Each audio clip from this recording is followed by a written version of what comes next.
Welcome to Work from the Inside Out, a podcast that highlights real-life stories, practical strategies, and best practices for transitioning your career from unhappiness and dissatisfaction to fulfillment, meaning, and joy. Now here is your host, career and executive coach, Tammy Guler-Loeb. Hey everybody, I am so pleased to introduce you to today's guest, Erik Bergman. Erik is a co-founder of Catena Media, a company that went from 0 to 300 plus employees in 5 years. Under this journey, Erik made more money than he will ever need in his life, but at the expense of burning himself out, as well as his both business partner and his fiance that also worked in the company. Now, he has started the company Great.com. This time, the focus isn't extreme growth, but rather well-being, transparency, trust, and flexibility for the team, and where 100% of the profits will be donated to charity. Erik is joining us from his home office in Malta, and he is a native of Sweden. Welcome, Erik. Thank you very much, Tammy. It's a pleasure to be here. You know, if you don't mind me sharing with everyone, you're 31 years old. You're still in let's say, your younger adult years in some ways. And at age 28, you really, made a significant pivot in your life due to a lot of factors. But tell us about your life, your working life prior to 28, what happened when you were 28, and how things have evolved since then. So between the ages of 7 and 12, I was a very lonely kid. I didn't have many friends in school, and I wasn't good at interacting with others and figuring out how things worked. And then our family moved when I turned 13, and I started a new school. And I ended up in the same district as the rich families of my hometown, even though I by no means came from a rich family. So I ended up in this new school, and by some miracle, I managed to make a lot of friends early on. And being a person who never had friends before, really, that was a big step. And these boys happened to come from the richest families of my hometown. It was the IT millionaire's twin sons. It was the car dealer's son. It was the real estate guy's son. And they became my closest friends in my peer group. And I desperately wanted to fit in. And desperately wanting to fit in the group with the richest kids when you're not is tough. So already then at age 13, 14, 15, money became very, very important to me. And I started to sacrifice a lot of things to get money to buy things that could be seen, to do whatever I could to fit into this. And as a 17-year-old, I started playing poker online. So I entered into the online gaming industry that way. And I loved playing cards. We'd done that a lot when I was growing up. I loved math. And I turned out to be very good in psychology. So I got really, really good at this game. And I won a lot of money, but I spent all of it on things that could be seen. And suddenly I was so proud of now being in a position where I had money, and money became my identity.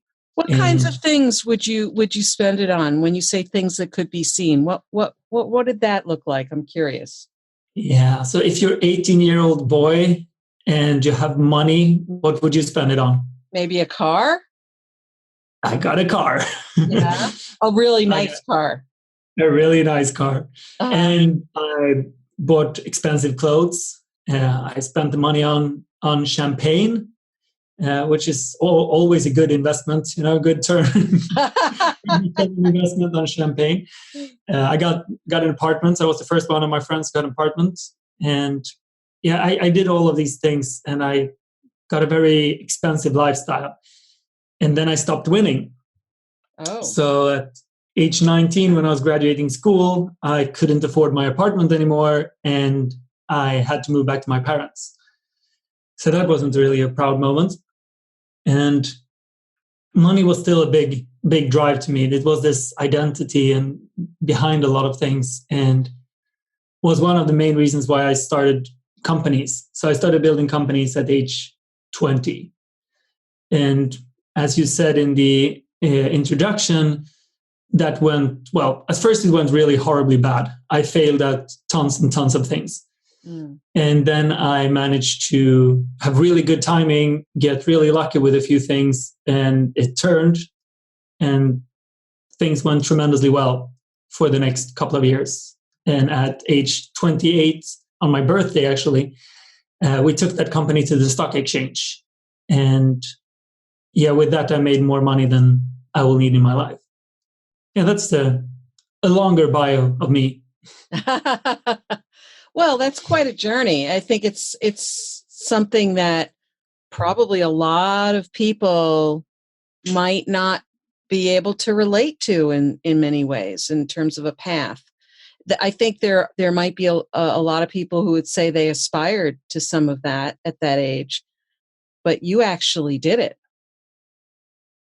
Yes, so, I did.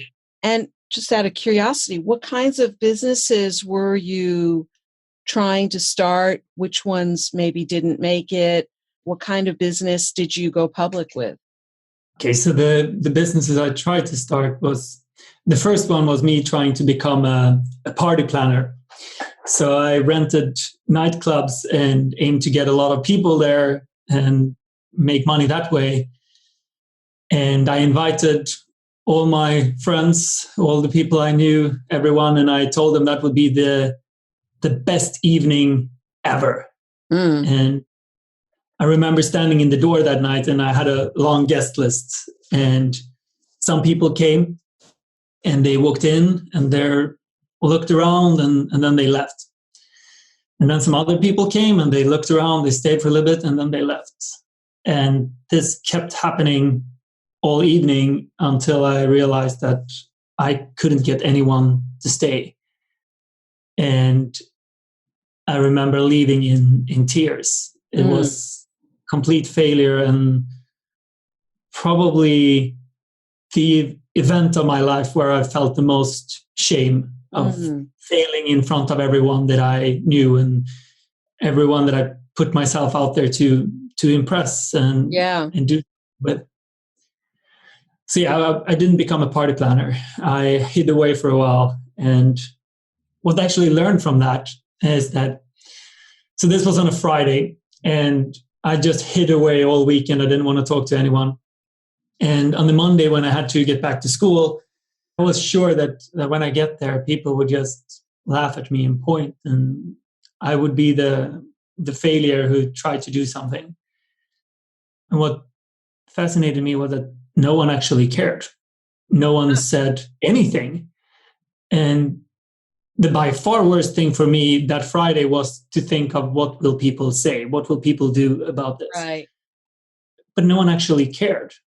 And when I look back at that time and I ask myself, so if anyone else were throwing a party and no one would come, would I have cared then?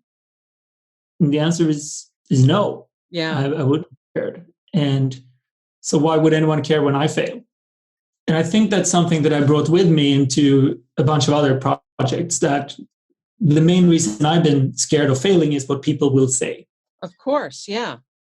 Right. And I got fortunate enough at learning at an early stage that people don't care. They're busy worrying about themselves. And I failed tons and tons of times after that. But you took that learning with you. Yes. Yeah, I did. So did the subsequent failings, I can't imagine that they really got easier, but were you able to perhaps bounce back from them differently or learn from them differently as a result? Or like, were you less afraid of failure at that point? Or I think that was the main thing. I was less afraid of failing, because I felt the worst thing that I could more or less imagine happening kind of happened. I lost money and I got humiliated, or at least I thought I got humiliated. And that's basically the worst scenarios that can happen from starting a business. Yeah. So I got less afraid of failing, and I started a couple of other businesses that didn't work out either. And then I started doing online marketing, and on a commission-based aspect for bingo, actually, online bingo. Mm-hmm. And that became the beginning of what grew into be Catena Media. That is a large online marketing company that works mainly towards the online gambling industry, but also towards finance and a bunch of other things, that does comparisons and advice for whoever wants to use these services online. And so that's still up and running, that company. Yeah, it's still up and running. And the profits from that company is what you have now funneled sounds like the wrong word, but you take those profits and you use them towards great.com now.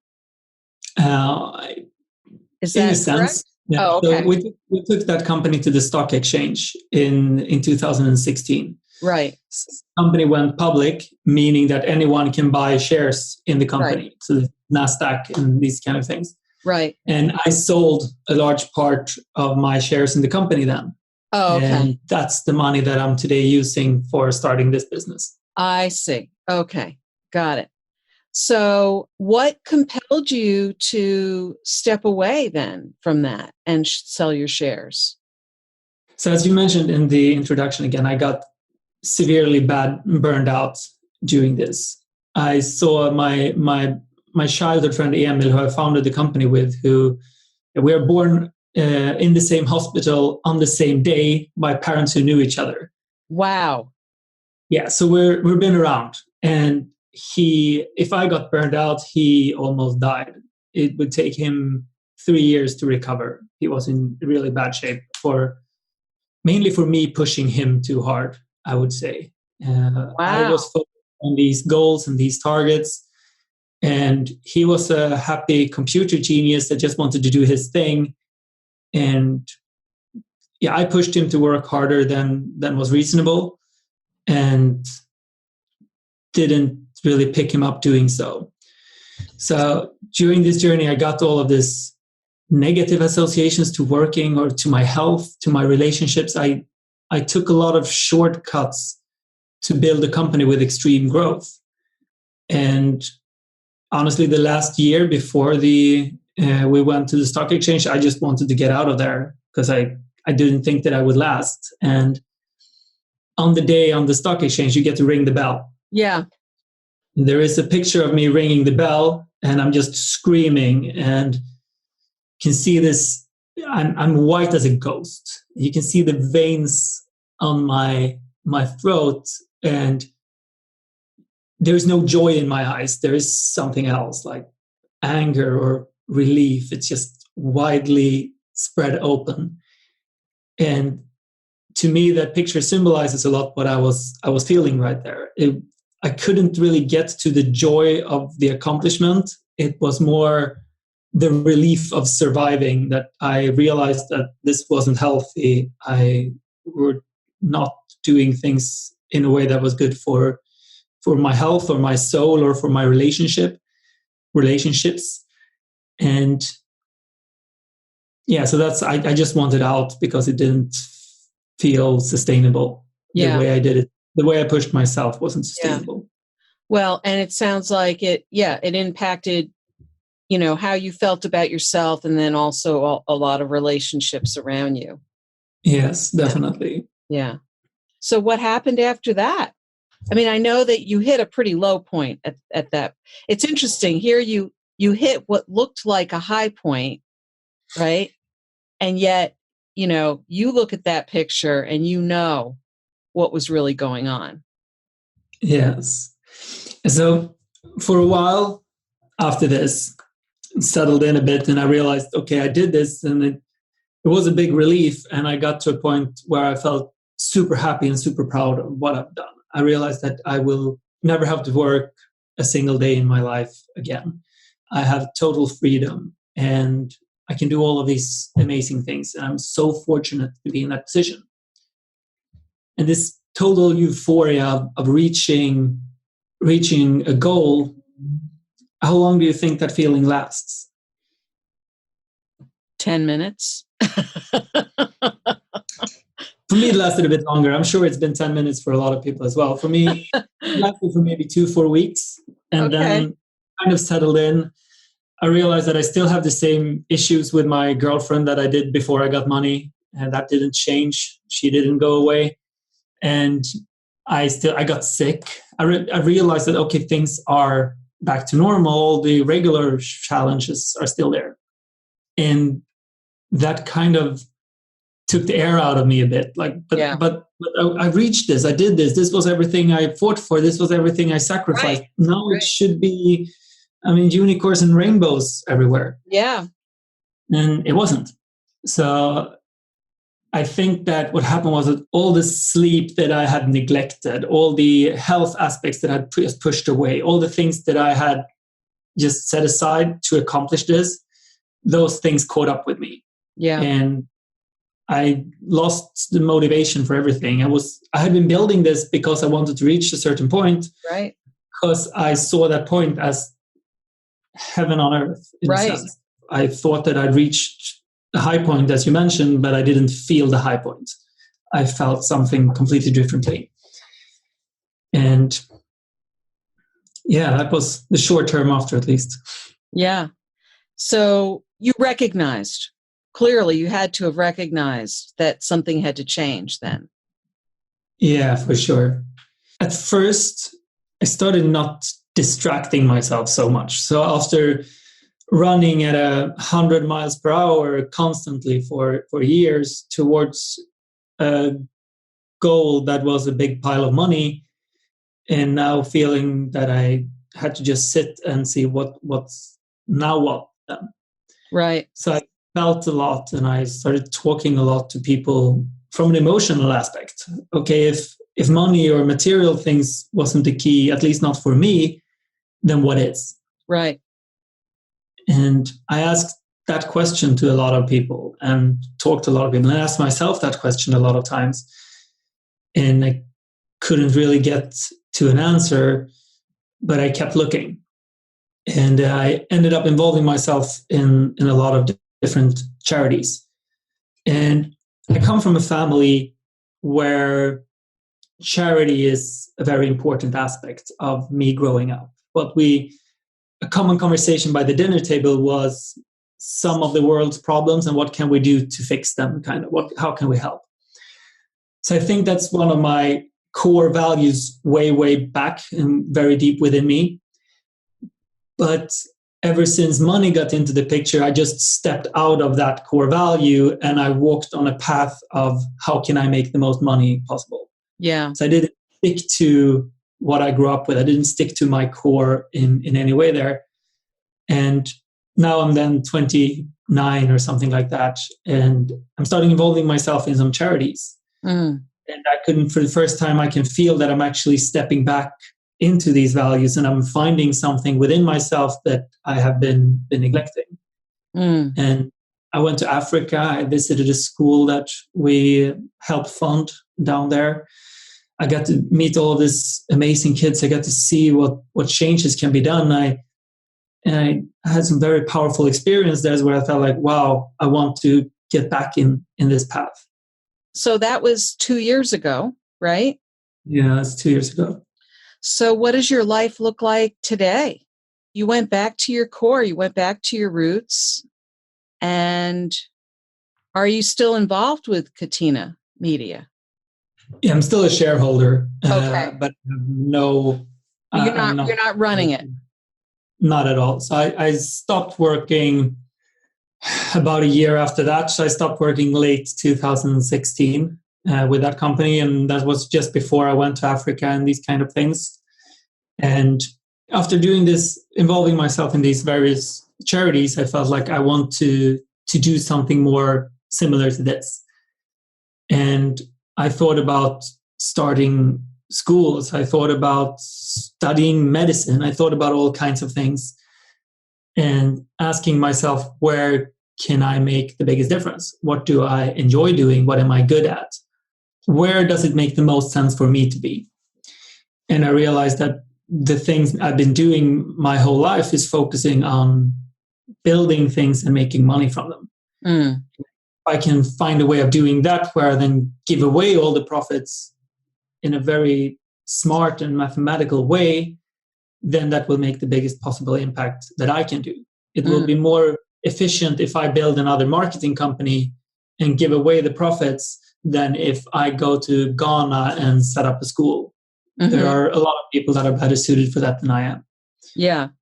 So I started asking myself these questions. I started thinking a lot about it, and I started building this business plan in my head and thinking about names and strategies and everything for it. And that's how Great.com started. So it started in 2 years ago in my head.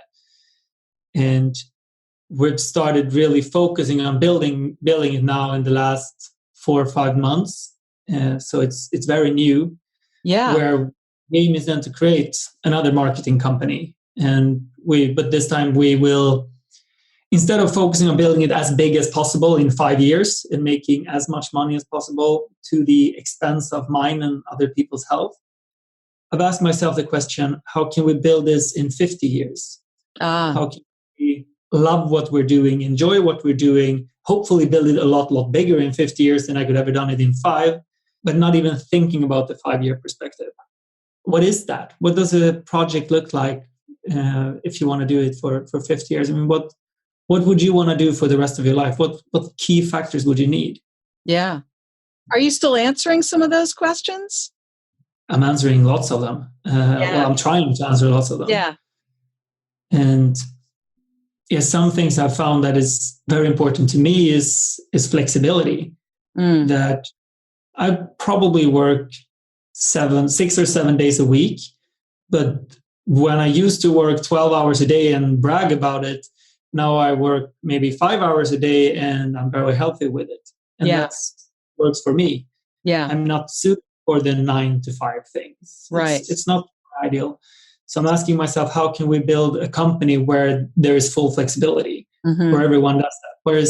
What's the pros and cons of that? How can we build an organization around trust as a very essential keyword?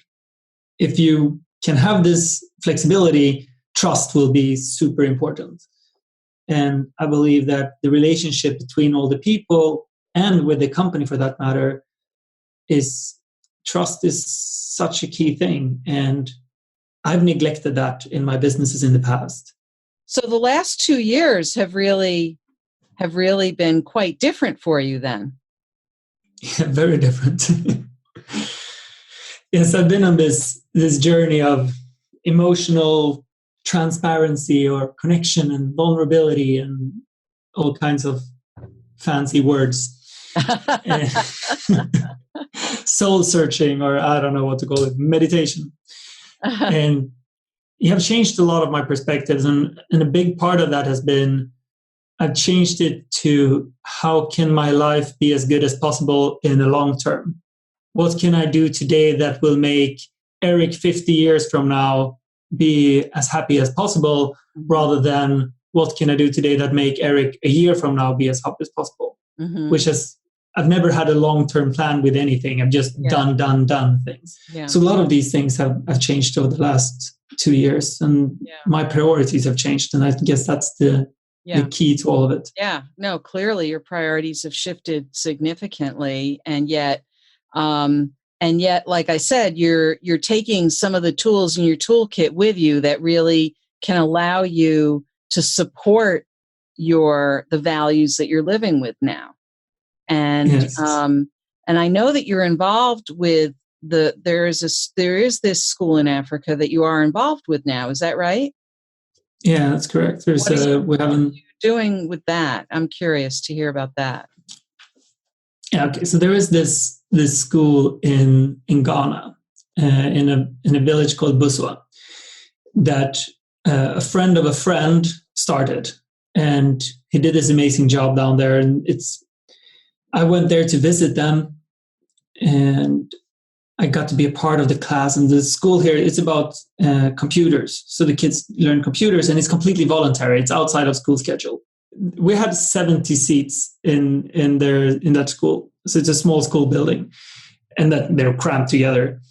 And there were 100 kids outside the school at 3:00 when the class started. So we had to deny 30 kids.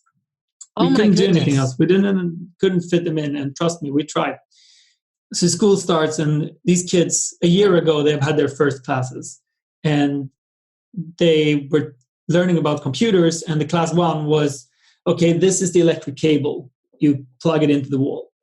This is the on button. You press it to get going. And they had learned so much since then. Now they were Googling, they were reading on Wikipedia, putting things in Excel sheets, writing about it in Word. Wow. And just seeing this change and seeing what that must mean to them. So to see the change that could be done was amazing. And the biggest thing happened after the class. So I was there and I spoke to Torsten, this friend of mine who started the school. And he said that the other teachers in the regular school, so that school building was right on the schoolyard, and the other regular classes were outside of it. And he said that the other teachers can borrow our school building whenever they want, because our classroom was new and had fans and stuff. But it was on one condition. And it was that in our school building, you never get to beat the kids.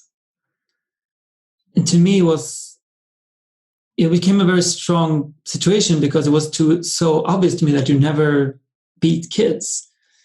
But here that wasn't obvious. In the other school buildings, the kids got beaten. Wow. And in the school building that Torsten had built, they were safe. To see then that he has done this amazing job for that community and be able to support him in that, and right. see all of these things. So today I'm not involved in the schools on a day-to-day basis, but I help fund it. So I'm a part of it in that way. To provide support to the project. Yes. So I'm covering their costs on a monthly, or part of their costs on a monthly basis. Wow, that must feel good. Yeah, it's an amazing feeling to be a part of that. Are there other projects that you're also involved in that you're putting some of your resources toward, or is that the primary one that you've been invested in? So I've been invested in a lot of different charities, and my way of thinking about charity has changed a lot during these 2 years. Yeah, I'm curious to hear about that. So at first, I was giving very emotionally. So I gave with my heart to people that I somehow knew and projects that they were closely involved with. For example, this school in Ghana. And my biggest donation that I did at the time was for $100,000 to an organization working against child sex slavery in India, trafficking. And yeah, to be short about it, the worst possible scenarios that anyone can ever be on without going into too descriptive. And I supported this amazing organization. What they did was that they rescued these girls. Yeah. And they did an amazing job at doing so. Yeah. And I started thinking about this and asking myself, okay, what are the results of this? I tried to looking at it from a close end is like, of course we need to save these girls. Of course I need to do whatever I can do. And when I zoomed out a little bit from this, I asked myself, okay, but if these girls are becoming rescued, what does that lead to? What happens? There still is demand. There's still someone who wants to supply people. So what's a likely scenario, and I don't know that this happened, but what's likely is that they will kidnap other girls and put them in the same situation. Right. And what's even worse about that is there might be, and I'm not saying this is true, but there might be that those girls get in even worse conditions to make sure that they can't be rescued. I don't know. And this is what scared me about these amazing people behind it. But I don't know what the end effect will be if I'm zooming out from it. Yeah. And that got me thinking a lot about, okay, how should I support organizations? What should I do? Yeah. How can I make sure that I see that I'm help fixing a problem that might fix other problems. Right. So what I believe, and I have no data to back this up, but what I believe is that the core problem with child trafficking in this sense is extreme poverty. Like, I don't think anyone would go through those things and do those things on the people if they weren't suffering from extreme poverty. Mm-hmm. So what can I do then to help extreme poverty is probably a better way than to help single girls save, Right. even if it's so hard not to do that and not look at it that way. Right. It might not make a difference. So today I'm involving myself in organizations working against extreme poverty in a large extent, things that are data driven and number focused. So today I'm giving about 90% goes with the brain. Yeah. And 10% goes with the heart, because that's the best way for me to stay engaged. Yeah. So that's how it's been developing over time, so today I'm very engaged in a lot of different charities. Well, I'm financially engaged in a lot of different charities, and most of them are these data-driven approach where you can see what difference they make. Mm-hmm. So there's a lot of things that you've been thinking about over the last couple of years in terms of how you devote your head, your heart, your soul, your time, your resources. If you were to give somebody else some advice, let's say they were, starting to grow their career, grow their life, what would be a key piece of advice you might give them in terms of how they could be thinking about what direction to go in, or how to think about moving their young adult life forward? Can we make a little spin of this? Can we take a situation from your life when you were in this situation, and we'll see what kind of ideas come from that? Ooh, you're turning the tables on me. I am. Well, I would say out of my own experience, because I would say that my experience was quite different from yours. I never went after money. I led with my heart most of the time. I probably go after money more now than I did then, but I'm a few years older than you. But I would say, actually, this is partly a page out of your book, and that is to think about, as you go forward, think about what really speaks to you in terms of what's most important to you. What is it that really makes you want to get out of bed in the morning? Even if you think you're driven by making money, what's underneath that? What is it that money's going to get you? Or, and I would say, for example, think a little deeper about it. Like for you, I think part of it was you wanted certain things that made you look good. You wanted to feel accepted. You wanted to feel like you were a part of things. You had an earlier childhood where you felt very alone. I'm guessing that was part of the dynamic for you. And that the more you made money and the more you were more sociable, it led you to a place of feeling more a part of things. And it got a little out of control, let's say. But I think those early years, it's really important not to think about what it's going to look like in 50 years, not to worry about that so much as to worry about what would you like it to look like in 5 years? Or what would you like it to feel like? Because it's easy to think about what you're doing and go to work every day and do this and do that. But who do you want to be in the world? What do you want your impact to be? How do you want to be interacting with people? What do you want people to be saying about you in terms of what value you bring to the world? So it's not just what people think of you, it's what impact you have. I think those things are important. I was always about trying to help people and try to make their lives better. And I didn't make a lot of money doing it, but it was very satisfying. So That's how I did it. And that's what I'm still doing. I just found many different ways to do it over the years. So once I found the coaching profession, though, it really stuck. But I was close to 40 years old when I found coaching. So I think to think that you're in your 20s and that you have to figure out who you're going to be the rest of your life is kind of a silly thing. Because you're not going to be who you think you're going to be anyway. You're not. I mean, even when you go to university, people say, oh, I'm going to study this, I'm going to study that, and I'm going to be this. Well, maybe if you're studying for medicine or law or engineering, yes, you are preparing for a specific profession. But most people, at least especially here in the US, I think it is different in Europe. You go to a university, you study in a liberal arts style, you major in a subject, but I can tell you that the majority of people out there, if you ask them what they're doing today professionally and what they studied for their bachelor's degree, very different disciplines, very different.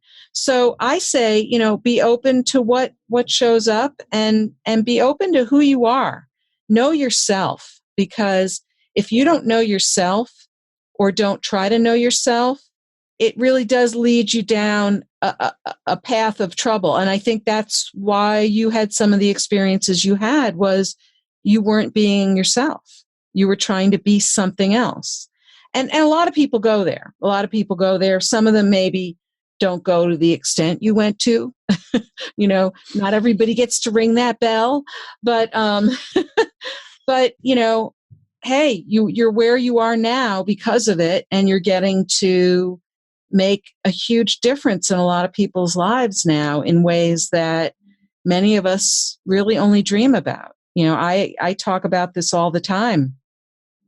Every time the lottery gets really, really big in this country, the Powerball, all those things, I think, I know if I won one of those big jackpots, I wouldn't be putting it all in my own pocket. I'd be, starting up a foundation, or I'd be putting the money into a large foundation where they know how to allocate these kinds of funds exactly the way you're thinking about it. In fact, if I did win that kind of money, you might be one of the first people I'd call to say, hey, help me think this through, because I love the way you're thinking about it now. You're not just thinking about, oh, it'll look good if I save this small group of young women from trafficking. I mean, don't get me wrong. There's everything right about doing that. But I love the fact that you have the courage to say, wait a minute, there's a root cause underneath that needs to be addressed. And I need to figure out what that is, and I need to get to the root causes. Because if we don't address root causes, we're just going to see the same problems happening over and over again. And as you said, they could happen even worse. So you got out of answering the question I asked, and I went on a tangent. We got to wrap this up. So if people want to learn more about the work you're doing, if people, let's say, are interested in some of the charities that you're working with, or are interested in learning more about great.com, what are the best ways for them to learn about what you're up to these days? So if you visit great.com, there is some things to read about, and we're still putting a lot of new content out there. It's still very new. We have our own podcast called Becoming Great, where we explore basically everything that we come up with that we enjoy at the moment. It's from the emotional transparency thing that I changed here to, we recorded an episode this morning that was about how to write emails in a much more efficient way, because I used to suck at writing emails. I've done so many mistakes doing so. And we elaborated on those kinds of things. And something I would love to do more of is guesting podcasts like this one. Okay. So if you who are listening wants me to be a guest on some podcast that you usually listen to, I don't know which podcasts that is. I just want to add value. So if you write an email to me on erik@great.com, I would do my best to get on that podcast and share more of my story that way. I would love. You were very responsive to me. I appreciate it. And I'm going to start listening to your podcast. It sounds very interesting. I'm happy to hear that. Well, is it in English, though? It's in English. Yes. Oh, good. Then I can listen to it. Very good. Well, Erik, this has been wonderful. I wish you all the best going forward. I love what you're about in the world. And I'm glad that you and Johanna found your way back to each other. That's great. And thank you so much. And we'll stay in touch, I'm sure. I'm sure we will. Thank you so much for having me, Tammy. It was a blast. I hope you enjoyed my interview with Erik Bergman. It was so intriguing to speak with him and learn about his professional and personal journey and how it has all influenced the direction of his life today. What is your key takeaway from our conversation? Is there something you'll put into action this week that you'll benefit from for years to come? Share what resonated with you in the show notes at workfromtheinsideout.com. Look for episode 030. That's also where you'll find all the links and resources from today's podcast. Are you thinking about what's next for you? Ready to consider your options or begin a process of exploration to get the clarity, energy, and plans you need to move forward?